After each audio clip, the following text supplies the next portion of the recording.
Yeah, I will present a data landscape report, which is a very, let's say, limited application. I don't have any high level metadata, something workflows or something like that.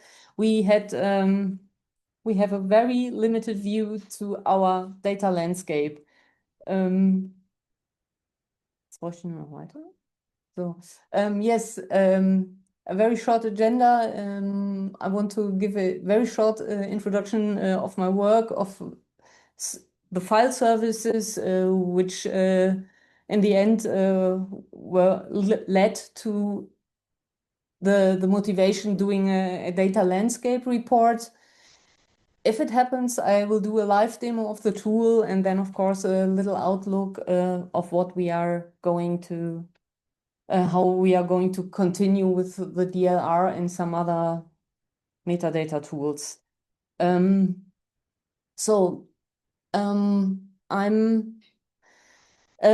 dealing a long time with file services. It's roughly about more than 10 years since I'm at the Max Planck Institute for Biology of Aging, and almost from the beginning I did the file services. That means I had file servers that were growing, and I copied data. I did some migrations, and I always had a look at the data which has been copied or which has been transferred to the archives. And for me, it looks over the 10 years, it looks always the same. People store the data almost with, for me, no obvious order. Yeah. So yeah, when departments, for example, close down and the people come to me and say, what shall we do with the data?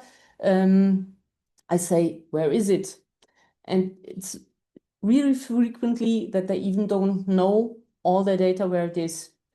And then they say, put it to the archive. And I say, okay, where is it? And how should the structure be in the archive? And they say, it's as is.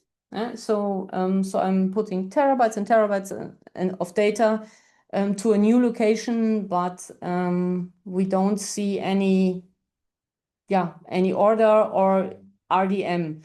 So from the FAIR principle, I think we are far away. We have, let's say, like Leiden, no established data flow. So at least we have a lot of inventory data. So we have a data lakes.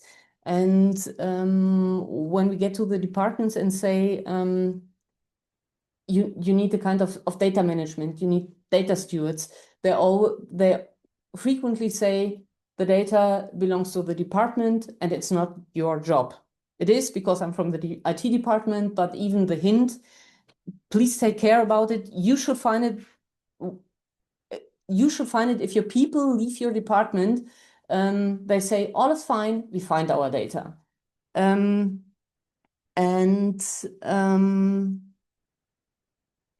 I think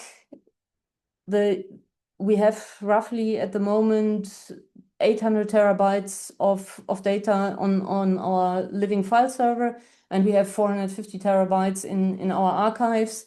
And I think it's a waste of resources, because a lot of people, or most of the scientists, do not know what this data is. Yeah, they might at least know it is there, but they don't have any idea of the content. So I think it's definitely a waste of resources, and maybe sometimes even of lives, because it is. I heard of cases that experiments with living animals have been done again because one PI or one student left, and he left the animals with the experiment behind, and nobody knows. got the knowledge of what these animals were for. So they simply died for nothing. And I think that was enough motivation to have a look at the inventory data. We wanted to find so what type of data we have and how much of it, how often it is accessed, because on the one hand is we have enough space on the file server, and but sometimes it fills up. Yeah, even if especially if you have some microscopists which produce tens of terabytes a week, and then the file server gets full, and they say, "Oh, I don't know, can we have some more?" And then we say, "Okay, put the data you don't need into the archive." And they say, "We can't do it because we need the project data." And you say, "How long?" And they don't know. So we wanted to know how often is the data accessed, and maybe can the data landscape reports at least be used as a basis for developing a concept of data flows. So I think we need tools for data to record and categorize it, and yeah, and including the data which is already produced and not looked at it anymore. So the first question was, how can we get an overview, and what is the right tool for it? So this is clearly at the moment no RDM topic. It's just a Bestandsaufnahme. It's just a how do you wo ist es denn? ähm,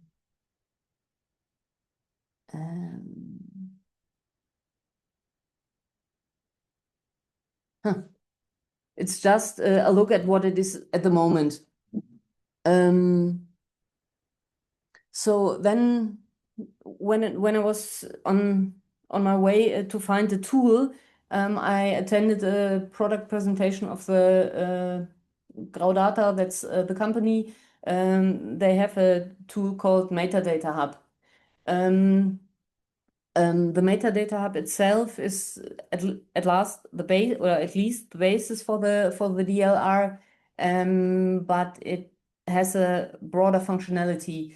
The Metadata Hub itself is clearly more focused on RDM, so that's what we don't want it.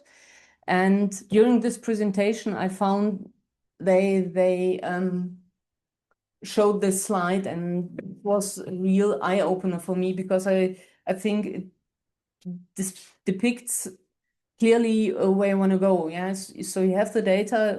So we are at at the very bottom at the moment, the last, the first step. And if you have metadata either from the files or from the file server or from the files within, or added by a human or by AI or whatever, you get information, and in the end you get knowledge. And I think that's what we want to have.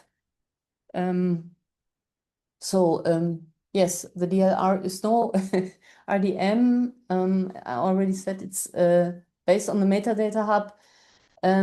But nevertheless, we thought the DLR is that what we want, what we needed for our data at the moment. We wanted to have it because it has a nice and real configurable graphical user interface. Yeah. And yeah, so we decided to do a proof of concept for the DLR. That means we didn't harvest all over all our data, but it was only from one department. Technically, it's based on a virtual machine with 8 CPUs, 32 gigs of RAM, and 160 gigabyte hard disks. yeah, the latter depends on how much data you want to harvest or how many, yeah. The software itself comes in a Docker container and the data is stored in a Postgre. The setup of the virtual machine and the harvesting itself was done by Graudata.